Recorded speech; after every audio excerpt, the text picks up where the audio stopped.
Michée au chapitre 7. Malheur à moi, car je suis comme à la récolte des fruits, comme au grappillage après la vendange, et il n'y a point de grappe à manger, point de ces primeurs que mon âme désire. L'homme de bien a disparu du pays, et il n'y a plus de juste parmi les hommes. Ils sont tous en embuscade pour verser le sang. Chacun tend un piège à son frère. Leurs mains sont habiles à faire le mal. Le prince a des exigences. Le juge réclame un salaire. Le grand manifeste son avidité. Et ils font ainsi cause commune.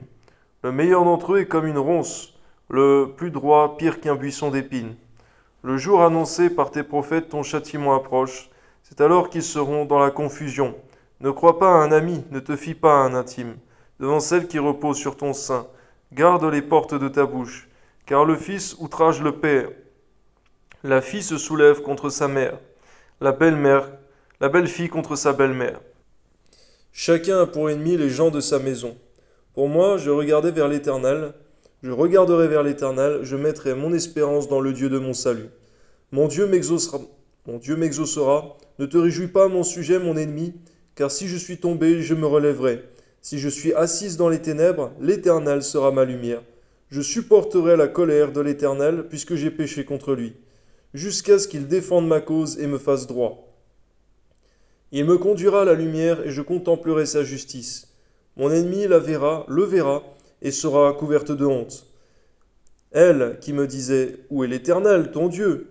Mes yeux se réjouissent à sa vue. Alors elle sera foulée aux pieds comme la boue des rues. Le jour où l'on rebâtira tes murs, ce jour-là tes limites seront reculées. Et en ce jour, on viendra vers toi. De la Syrie et des villes d'Égypte, de l'Égypte jusqu'au fleuve, d'une mer à l'autre et d'une montagne à l'autre. Le pays sera dévasté à cause de ses habitants, à cause du fruit de leurs œuvres. Paie ton peuple avec ta houlette, le troupeau de ton héritage, qui habite solitaire dans la forêt au milieu du Carmel.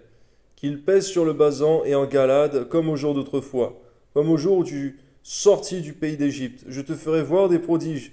Les nations le verront, elles seront confuses avec toute leur puissance. Elles mettront la main sur la bouche, leurs oreilles seront assourdies. Elles lécheront la poussière comme le serpent, comme les reptiles de la terre. Elles seront saisies de frayeur hors de leur forteresse. Elles trembleront devant l'Éternel, notre Dieu. Elles te craindront.